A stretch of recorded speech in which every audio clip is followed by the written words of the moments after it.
Paris, December 1809. A carriage rattles through the pre-dawn darkness, its wheels clattering over cobblestones still slick with frost. Inside sits a woman in her late 30s, her hands bound loosely before her. She's dressed well, too well for a common criminal. Her dark eyes are alert, watchful, not afraid. She's been arrested before. The carriage stops outside the prefecture of police. 2 officers escort her through corridors that smell of damp stone and old paper. They bring her to a room where a man waits behind a desk piled high with dossiers. He doesn't look up immediately. When he does, his expression is one of profound irritation. "Mademoiselle Lenormand," he says. Again. Marie-Anne Lenormand smiles, just slightly. "Monsieur," she replies, "I told you this would happen." The officer's jaw tightens, because that's the problem, isn't it? She's always telling people what will happen. And somehow, impossibly, infuriatingly, she's often right.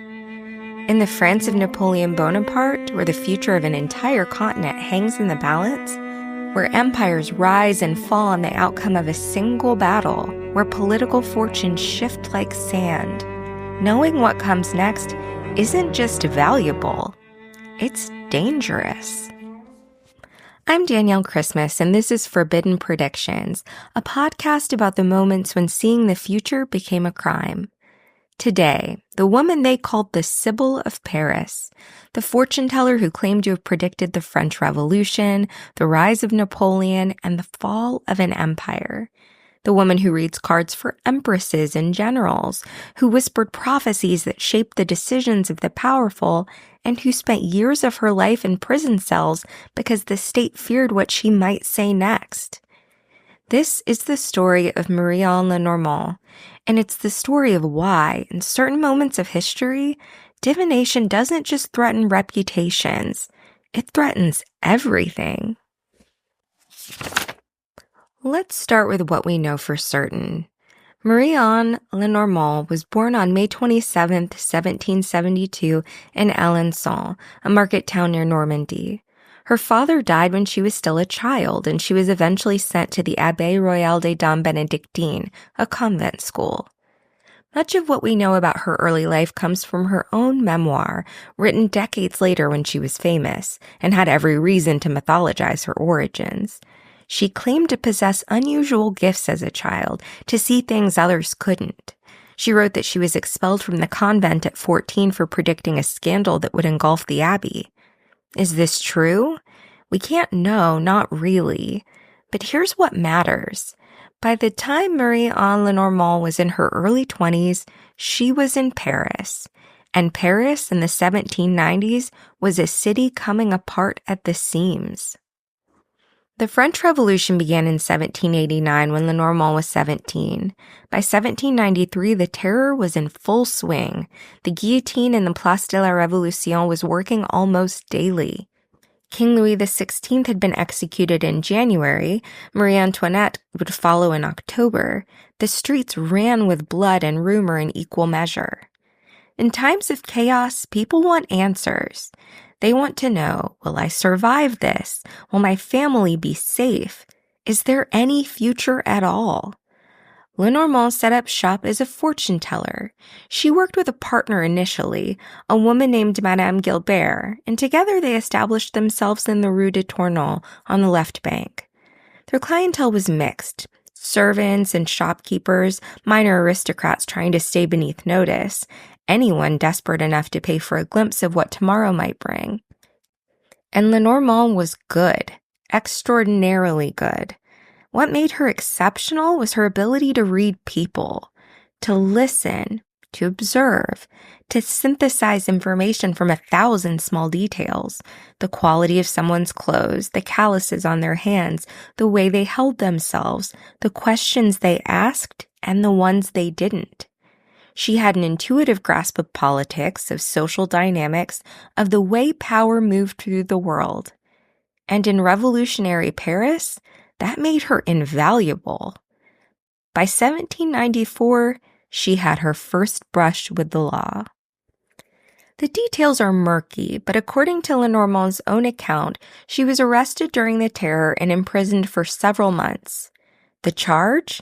Conspiracy. The reality? Possibly that she told someone's fortune and that someone had connections to the wrong political faction. In revolutionary France, everything was political. Everything was suspect. And a woman who claimed to see the future, who had access to the secrets and fears of her clients, who might know who was planning what, that woman was a threat. But Lenormand survived. She was released. And when the terror ended with Robespierre's execution in July 1794, when France stumbled into the more moderate period of the Directory, Lenormand's career didn't just continue, it expanded. By 1797, Marie-Anne Lenormand had moved to a more elegant premise at number 5 Rue de Tournon. She was 25 years old and already famous, or infamous depending on who you asked. Her client list read like a directory of Parisian society. Actors from the Comédie Française, bankers, politicians, generals. And then one day, a woman arrived at her door who would change everything. Her name was Rose. Rose de Beauharnais. Soon she would be known by a different name, Josephine. Here's what we can reconstruct from scattered sources. By 1797, Rose de Beauharnais was married to a rising general named Napoleon Bonaparte, a man whose military successes were only beginning to attract national attention. She was beautiful, charming, and deeply superstitious. She believed in fortunetellers, and she'd heard about Mademoiselle Lenormand. Did Josephine consult Lenormand? Very likely. Contemporary memoirs and court gossip refer repeatedly to Josephine's fascination with fortune-tellers, and Lenormand's name appears often in later accounts. But many of the most dramatic predictions attributed to Lenormand were written down years later, after Napoleon's rise and fall were already history. But here's what matters for our story. People believed she had influence. Josephine believed in fortune-tellers generally. And more importantly, the French authorities believed that Lenormand had access to powerful clients. The kind of access that could spread rumors, shape perceptions, and destabilize an already precarious political situation. Because by the early 1800s, Napoleon's empire was built on military victory and carefully managed public opinion. Napoleon understood propaganda. He controlled newspapers, censored critics, and cultivated his own legend. He could not afford competing narratives about the future circulating in private salons, especially when those whispers might concern him. In late 1803, Lenormand was arrested again. This time, the charge appears to have involved spreading false information or disturbing public order, broad legal categories often used against fortune-tellers. She was taken to the prison of Sainte-Pélagie, a former convent turned detention center for political prisoners and debtors. What had she done? The official record is unclear, but the timing is suggestive. Napoleon was consolidating power, preparing for his coronation as emperor in 1804. There were real plots against him, royalist conspiracies, including the network associated with Georges Cadoudal. Did Lenormand know about any of it? Did she tell someone's fortune and reveal something she shouldn't have known? Did she simply say the wrong thing to the wrong person? Or was her arrest preventative, a way of silencing someone with access to influential clients? She was held for about 12 days, then released without trial. It was a warning. She didn't heed it. Fortune-telling mattered in Napoleonic France because prophecy functioned as information. When Lenormand spoke about politics, war, or Napoleon's future, whether through genuine belief or informed guesswork, she influenced how people interpreted unfolding events. Napoleon understood this. His minister of police, Joseph Fouché, certainly understood it. Fouché knew that the empire's legitimacy depended on the perception that Napoleon was destined to rule. A fortune teller suggesting uncertainty or decline could disrupt that narrative. In 1809, everything came to a head. Napoleon's marriage to Josephine was failing. She was in her mid-40s and had not given him an heir. Napoleon needed dynastic legitimacy. He planned to divorce Josephine and remarry, a decision that would culminate in his marriage to Marie Louise of Austria in 1810. Josephine was devastated. Like many people of her era, she sought reassurance from spiritual advisors and fortune tellers. What role, if any, Lenormand played in these final consultations is unclear, but in December 1809, Lenormand was arrested once again. The charges reportedly involved political intrigue or attempts to influence public opinion. Whether her arrest was connected directly to Josephine or to broader anxieties about rumor, prophecy, and political instability, we cannot say for certain.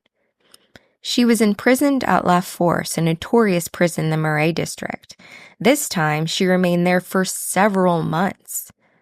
Authorities interrogated her repeatedly, demanding the names of her clients and the substance of her predictions. Like many professional diviners, Lenormand relied on ambiguity.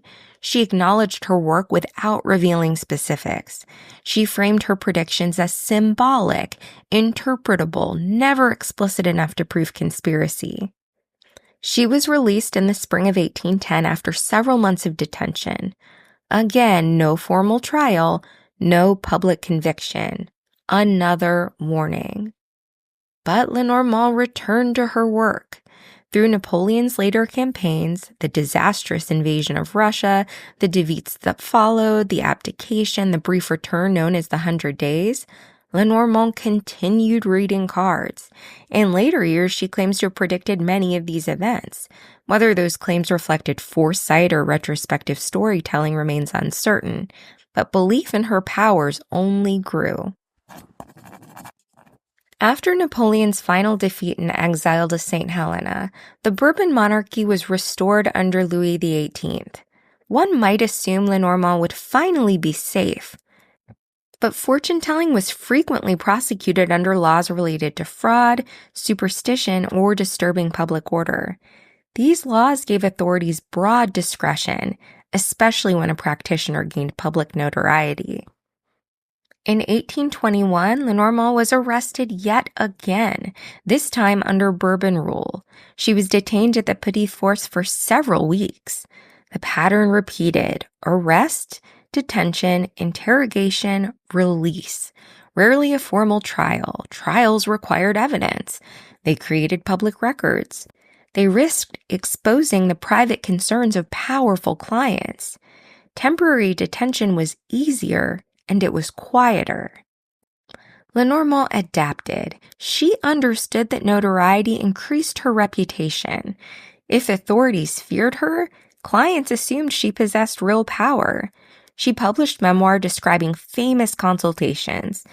She contributed to the development of card systems later associated with her name. She cultivated an image of mystery and authority.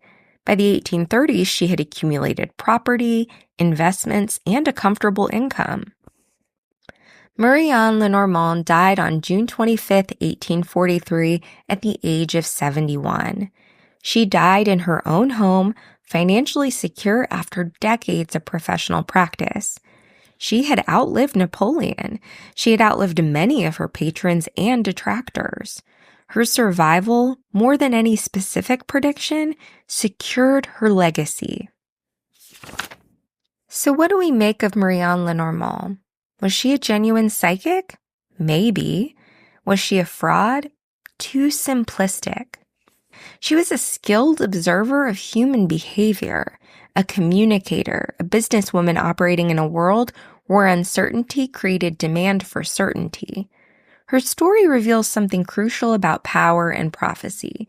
In unstable political climates, the future becomes contested territory. Whoever shapes expectations about what comes next influences how people act in the present. Napoleon understood this. Governments across history have understood it. A fortune teller who hinted at imperial collapse even symbolically, did not merely entertain curiosity. She altered perception, and perception can destabilize authority. Lenormand's arrests were never simply about cards. They were about control, about who gets to speak about the future, and whose voice is silenced when predictions become politically inconvenient. Her story is not about mysticism alone. It's about authority, influence, and fear. Because once people believe the future is uncertain, even emperors can fall. And history shows that they do. One final detail, one that sits somewhere between documented history and persistent legend. According to later accounts, Mlle Lenormand left detailed instructions for her funeral and burial. Some stories claim that she also arranged for a sealed envelope to be held by the Bibliothèque Nationale, an envelope not to be opened until decades after her death. When that envelope was supposedly opened years later, it was said to contain a single playing card, the Queen of Spades. Whether this story reflects archival fact or later embellishment is uncertain, but the symbolism endured.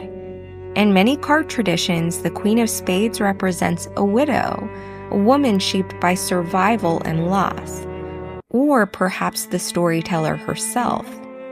A fitting final image for a woman whose life blurred the boundary between prediction and performance. Forbidden Predictions is written and hosted by me, Danielle Christmas, and produced by Audio Ellis. If you enjoyed this episode, please like, subscribe, and comment. Until next time, remember, the future is always uncertain, but the past is full of people who were punished for trying to see what came next. Thanks for listening.